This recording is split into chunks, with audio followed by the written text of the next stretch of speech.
Okay, move na naman tayo sa ating routine. Malamig guys, pero need ko talaga bigyan ng oras since wala naman akong gagawin and ako lang dito mag-isa and mga nasa 8 o'clock pa lang and si Yuan ay umalis na. So naglagay na ako ng tubig dito. Kailangan na silang bunutin na ulit para hindi tayo mahirapan. Kasi alam nyo na, pag hindi natin bibigyan to ng oras, wala eh. So kumusta ang mga araw ninyo guys? Pasensya na kayo, nandito na naman ulit tayo. Kuha-kuha na naman tayo ng mga damo-damo. Kasi nakikihati sila guys sa property nitong mga Bermuda natin. So instead na para pa to sa mga Bermuda natin, nakukuha nila. Kumain ako guys ng puto. By the way, mamaya ang dadaan dito is si Shanbai kasi si Inday not feeling well po. Kaya nga sila kahapon sa hospital kasi nga nagpa-check up sila. So, kailangan niya magpahinga for 3 days. So, mamaya si na lang dadaan dito si Shanbai para kuhanin yung puto. Kasi nahiya man siya na ako daw maghahatid. Get well soon sis. Pahinga. Pahingahin muna natin siya kasi after nyan, magkikita na naman kami. Ready mo yung self mo kasi gagala na naman tayo. Tawa ko. Uwa kong aga pa niya. Kahapon, naglinis naman ako the whole day. Kaya ngayon, ito na naman yung mga damo. Mahirap kasi to guys pag lumaki. Mas okay yung ganito. So at least inuna ko yung tubig para malambot yung lupa.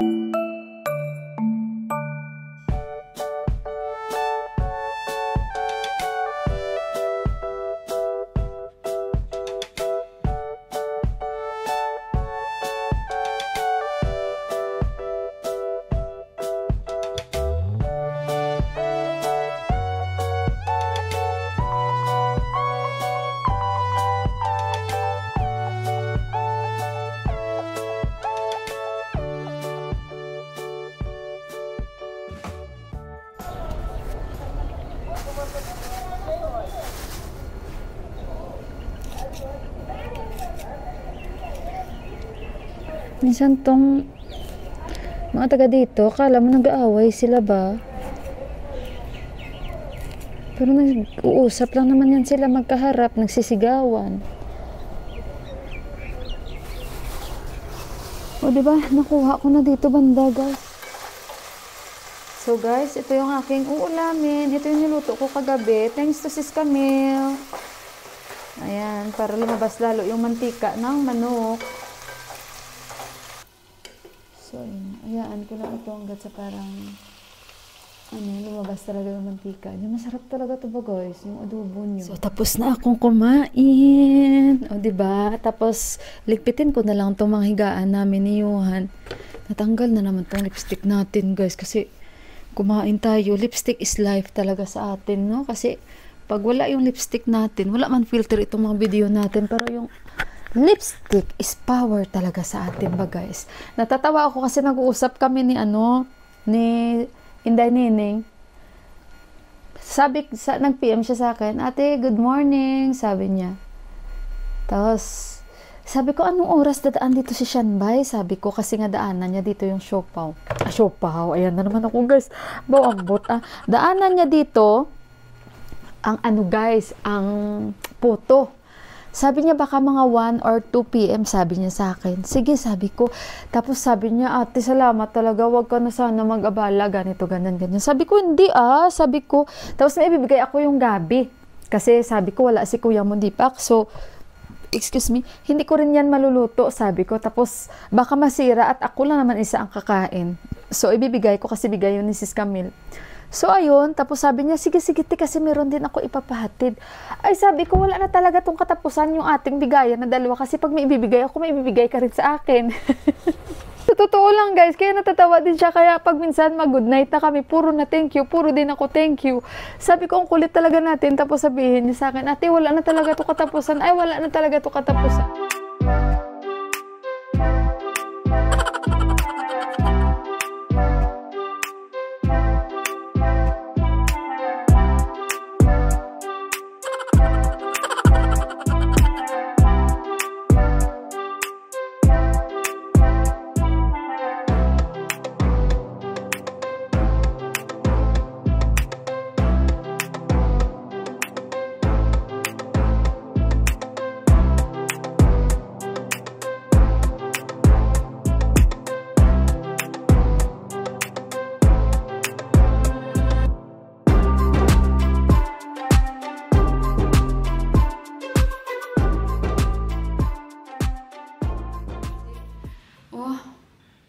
talaga ako dito nag-vacuum ba guys kasi na-feeling relax. Although hindi man ganun kakalat guys, no? Pero i-vacuum ko lang kasi nga syempre may mga na ano guys na tapon-tapon, tapos yung alikabok. Grabe. Kaya kailangan ko talagang i-retouch ito ba guys. Nandito pa ako sa kusina kasi nilinis ko itong microwave namin. Baking soda yan. Yan. Nilinis ko guys kasi parang may hangover din yung kusina namin. Kusina. Yung aming microwave. Parang may hangover din siya. Ang tagal na nito guys. Ilang taon na ito. May siguro 4 na taon na ito. Ito ay bili pa ng aking brother-in-law, yung bunso. Kaya nilinis ko siya. Ang ganda ng aking ano. Hindi nyo ko makita. Ang ganda ng aking halaman. Lusog na lusog. Wala kasi akong papatungan. So, ayun guys. Linis-linis ako. At least nalinis ko na yung aming microwave. Kasi, dapat ano, diba? Kasi nag-iingat tayo dyan ng ating mga kinakain. Ayan ko muna. Ayan ko muna yung ano dyan, baking soda.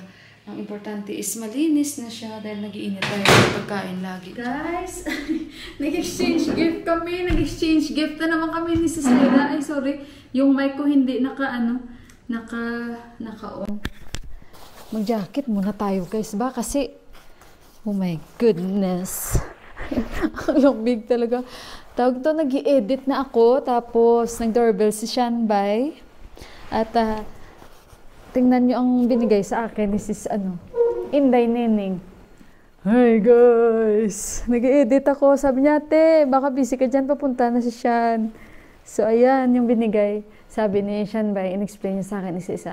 Itong mga saging at timila galing yan sa harap ng bahay lang namin to. Oh. Parang saba siya guys.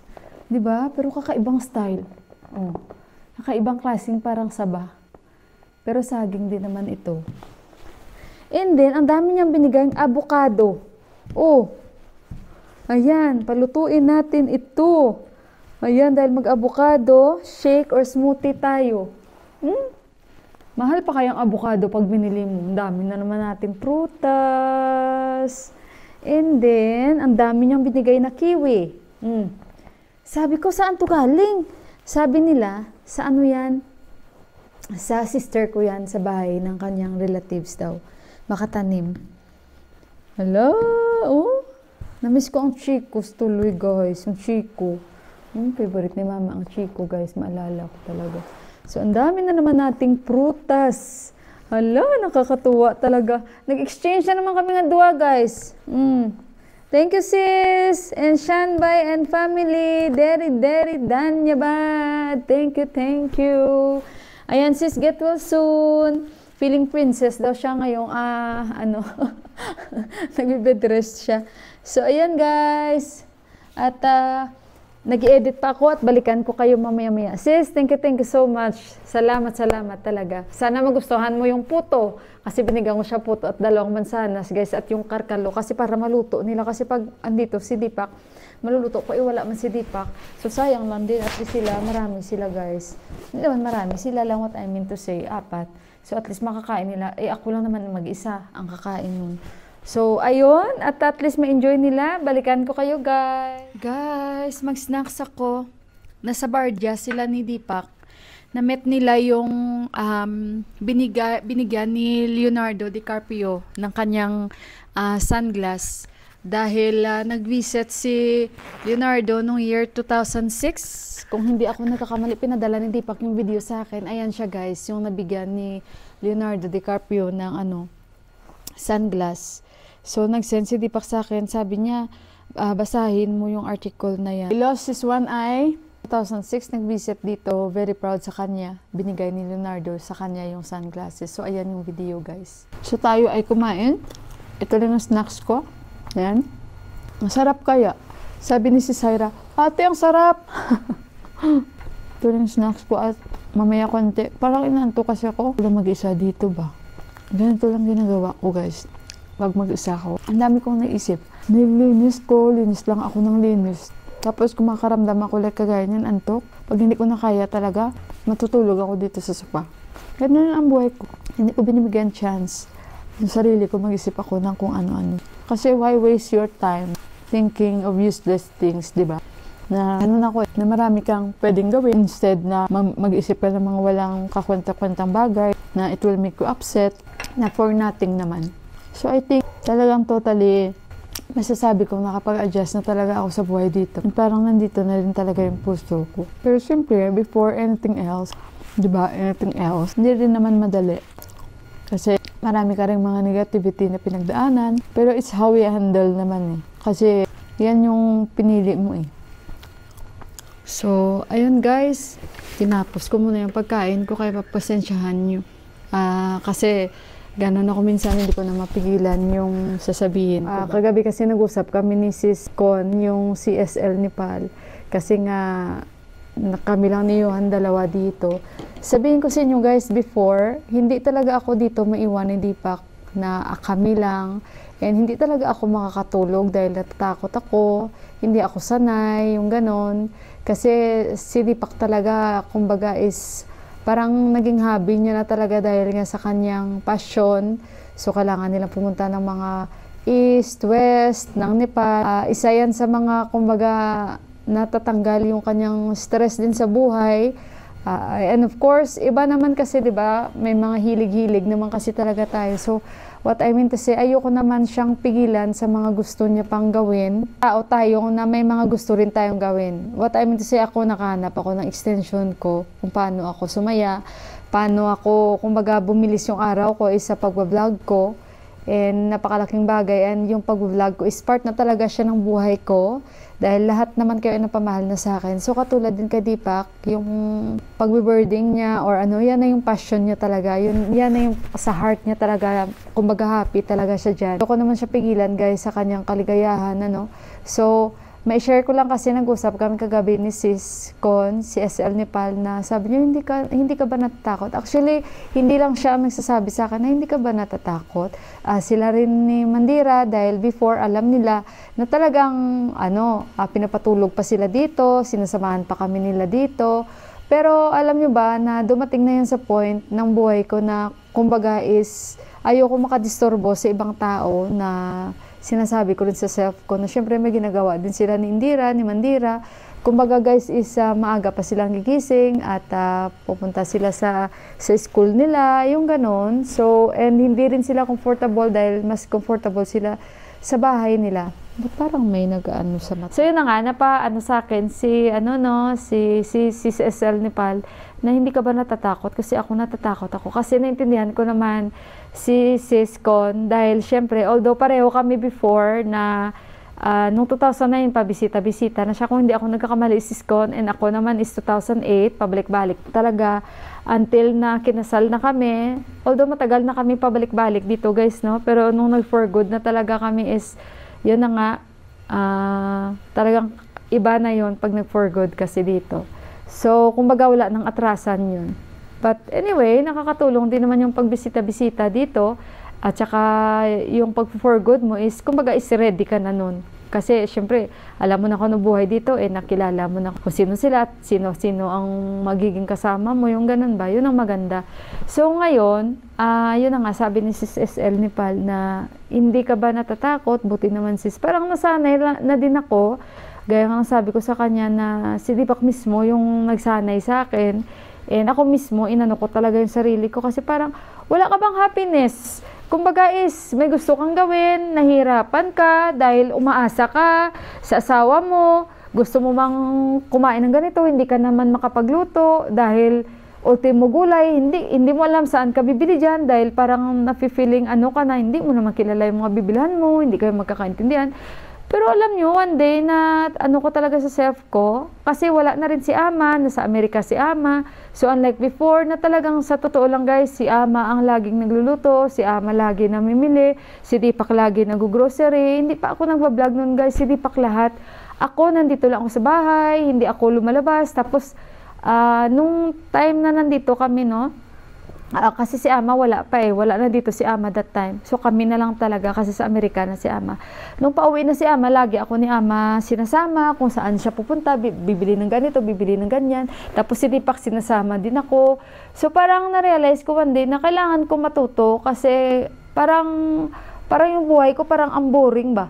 na gusto ko magluto ng ganito, gusto ko magganito, wala, kumbaga umaasa ako kay Deepak lagi, umaasa ako kay Deepak, which is hindi ako sanay guys, kasi at the age of 22 years old, nagtrabaho na po ako, I think 16 years old, nagtrabaho na po ako sa McDonald's.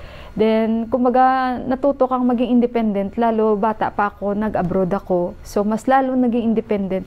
Pero dito, parang, syempre, dahil hindi ka sanay na ganun, so, parang one day, sabi ko, tapos lalo umalis si ama ulit, doon ko natutunan na kailangan ko talagang matutong mamili ng mga ganito, hindi ko na kailangan antayin si Deepak.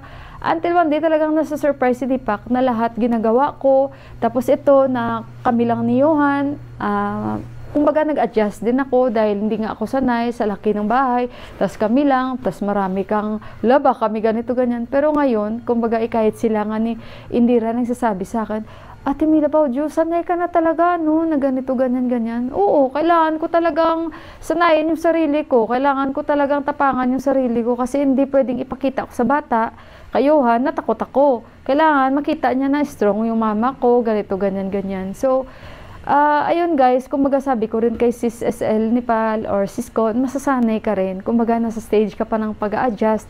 Same din kay Sis Hira ba. Masasanay din kayo, sabi ko, na kumbaga para sa akin, darating din kayo sa punto na maging katulad ko kayo. And once marating nyo yan, may enjoy nyo ang buhay nyo na dito sa Nepal. So yun, naniniwala ako guys. Kasi kumbaga, I've been there talaga na magkasama lang kami lagi ni Deepak. Kami lang talaga yung kumbaga yung world ni Deepak nung dumating kami dito, kami lang talaga, as in kami lang talaga, no? Kumbaga wala siyang buhay, wala pa siya, although mahilig na siya talaga sa UAE, palang mga picture, pero nung nandito na kami is, kumbaga punta siya, mag-boarding siya, tapos uwi lang siya agad, kasi syempre iniisip niya kami, pero nung nakitaan niya na okay na, pwede ko na siyang iwan, ganito, ganyan, yung ganon. Tapos ako, na-enjoy ko na. Kumbaga yun yung mga stages ng buhay ko dito, na talagang hindi biro yung pag-adjust ko, pero at the same time, nilabanan ko talaga. Kasi para gusto ko rin na ma-feel na nag-enjoy nga talaga ako dito. Hanggang ngayon, parang nasanay na ako, yung ganun ba. Trust the process and trust in the Lord talaga. Kumbaga, talagang tinulungan niya ako and hindi ako nakakaramdam na ng takot. And ayun, dumami yung mga kakilala ko dito and nakakilala sa akin, which is nakakatuwa. Yung ganun ba guys, na feelings. So sila ni Sis Con, Sis Hira, makakapag-adjust and makakarating din sila ngayon kung ano yung point ng aking life sa ngayon dito sa Nepal na ini-enjoy ko, simpleng buhay, and parang Pilipinas na rin yung kilos ko na kumbaga sanay na and hindi na ako takot gumala sa mga new road na which is before hindi ko talaga kaya. Ngayon, kaya kong gumala, kaya kong pumunta sa mga simbahan na ako lang, kaya kong bumiyahe na hindi ako nakakaramdam ng takot. Yung ganun ba guys, ang sarap ng feelings na hindi ka umaasa sa asawa mo dito na wala pa siya, inantay ko siya, yung ganun, unless may importante talaga. So yung ganun. Kaya parang baliktad na nga ngayon. Ako na nga yung nagsasabi kay Deepak, pasyal tayo sa Basantapur, pasyal tayo yung mga lugar na ayaw ko puntahan. Ngayon na-i-enjoy ko na sila pasyalan. Kasi parang kumbaga nandito talaga yung heart ko guys. So kaya yun lang, na-share ko lang sa inyo na ito yung journey ko na kumbaga is trust the process talaga at kumbaga ikaw mismo tulungan mo rin yung self mo. And ayun, basta wag lang pairalin yung pagiging maarte dahil kasi pag maarte ka, kawawa ka. Okay lang yung maarte kung bagay sa'yo. Kung maarte ka at hindi naman bagay sa'yo, hindi rin maganda. Naghugot na naman ako guys. So kaya ayun, so thanks God at hindi ako maarte. And hindi tayo pinalaki na maarte guys. So kaya ayun, and ganun talaga ang buhay. Kahit saan tayo, mag-a-adjust talaga tayo, 'di ba? So once na lampasan mo na 'yon, magiging okay na. So ayun guys, ang aking shout out ay sa next video at panoorin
That's the Jingle Bell Rock.